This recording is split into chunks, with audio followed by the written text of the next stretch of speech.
The ban list in the OCG can usually give us some hints as to what may happen in the TCG and Master Duel as well, so let's go over this brand new list. It's going to be in effect on April 1st, but we have the info right now. So newly banned cards, there are none, which is crazy, right? Like, the format has had a lot of fire. I guess Tenpai Dragon has been creeping up there, but to have no bans whatsoever, okay, interesting. So then for limits, we have Tidal. I think everyone saw that coming. All these Dragon Rulers have been coming back, and so every single ban list prediction these days, whether it's for TCG, Master Duel, and so forth, it's like, oh yeah, and then a Dragon Ruler will come back, or a Dragon Ruler will go from 1 to 2 or to 3 and so forth. So Tidal, okay, some people say like Tidal and Redox are the strongest ones, but even so, it has weakened like tremendously. The only deck where this Tidal might have done anything would have been like Tyr if Kelbeck and Agido were still legal, because then this was like a Foolish Burial type card, but even there, it's like pushing it. Now, I do not think this card is gonna see play anywhere, but okay, it's back, who cares? Then we have Wanted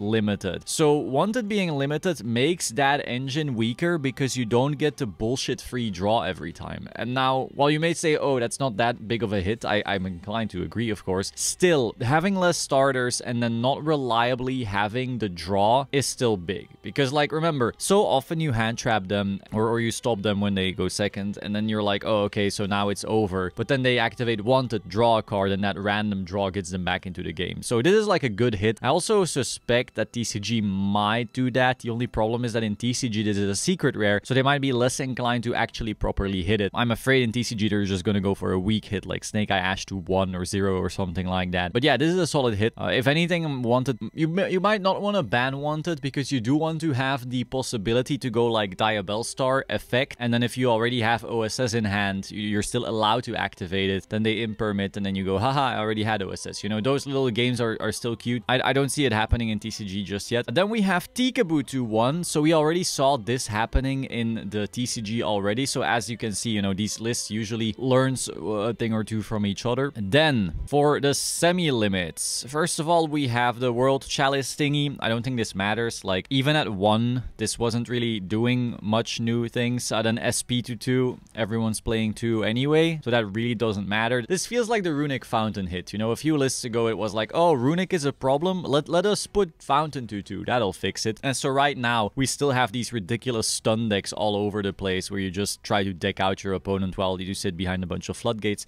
because Runic was never properly addressed. And putting Fountain to 2, you know, it doesn't matter. Same thing here. SP Little Knight going to 2 doesn't really matter whatsoever. Who cares? Then we have, okay, so we have Kirin to 2, which doesn't really matter because everyone who was playing the Fire King engine was already running in at 2, or some even trying 1. I personally like it at 3 because it's really cool to dodge Imperm and Veiler and stuff, but I also understand that this card does nothing until you're able to play already. So this going to 2 doesn't really matter. Snake Eye Ash to 2, sure, deck's slightly less consistent, but the deck already has a billion starters. I guess with Wanted going to 1, you already lost 2 of them, and then with Ash going to 2, you lost another, so you lost 3. You had 14 or 13 one-card starters going down to 10 or 11 right now, so you're still like 50% more consistent than Kashtira at full power, which means this deck is probably still insane. That being said, Tenpai Dragon has been creeping up there, and they also have other... Do they have other hits? They only have like Rescue Ace hits, right? If anything, nah, with Wanted gone, I don't... Well, with Wanted at 1, I don't think Rescue Ace really recovers either. So, I don't know. I guess 3 starters matters, but does it matter enough? Questionable, very questionable. Oh, okay, so Kaiser Colosseum to 2. This means that Tenpai now has less bullshit going first and so forth. Like,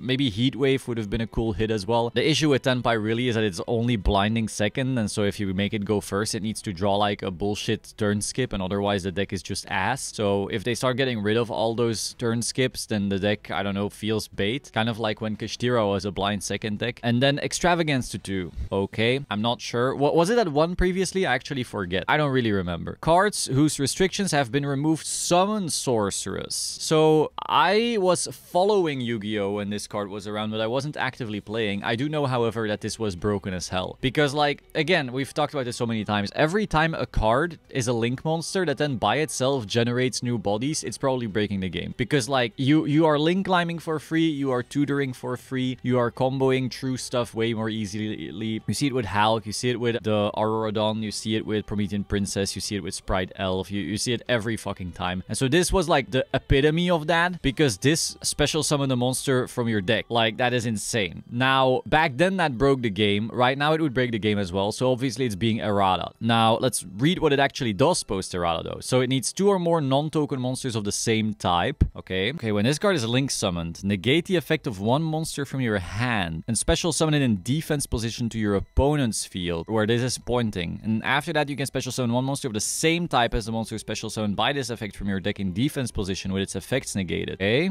during the turn the monster is special summoned from the deck using this effect, you can only special summon monster that have the same original type as the monster that was special summoned from the deck. Okay, so you can no longer use this in like danger stuff, you know, like link spam with all different types. Like you need to actually lock yourself under one type. And since this is a spellcaster, if I recall correctly, that means since you already special summoned her, this only works for spellcasters. Do I get that right? So you need to play like a mono spellcaster type deck. Again, this is like a rough translation from Google Translate, so this might not be completely accurate, but it sounds like you need to give them a spellcaster, which you negate, and then special summon your own spellcaster, because she herself is, you know, that type. Unless she specifically says like after this summon. Since it says during the turn, I think it's basically a spellcaster lock. Or is she Cybers?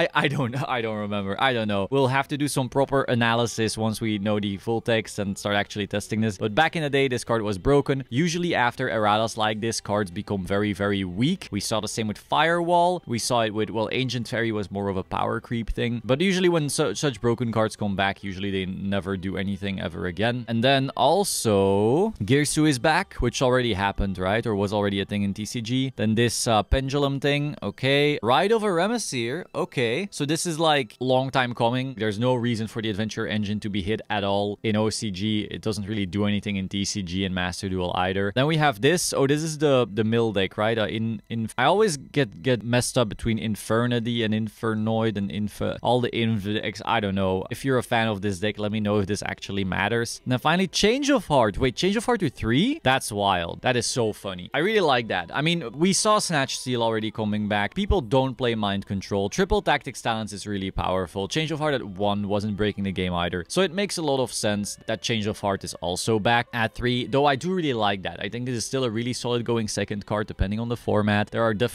have been decks where I was like, oh, I want to play Mind Control here, like in Tearlaments, for example, and in Toons. A lot of my favorite decks really like to play stuff like this going second. Okay, so that's the list overall. I don't know. Like Summon Sork, I don't think it'll do anything anymore. This deck seems like pretty weak unless there's some spellcaster bullshit deck that you know about. Unless it's not spellcaster locking. Again, I don't know. We'll have to wait and find out. I think these fire hits are pretty tame. I think this SP hit does nothing. I think Tikabutu one alright. Title. Overall, a pretty nothing list. I don't know. Maybe this tips the scales into Tenpai a little more. Maybe Legacy of Destruction didn't really do anything. But then again, we are getting the Infinite Forbidden and Fiendsmith seems really strong in there. So we'll have to wait and see. Overall, if the TCG gets a list that's similar to this, I don't know if it will be that good, even though these are like bigger hits than I even expect in TCG. We'll see. Weird list. Let me know your thoughts in the comments down below. Be sure to like, comment, subscribe, and I will see you soon. Ciao.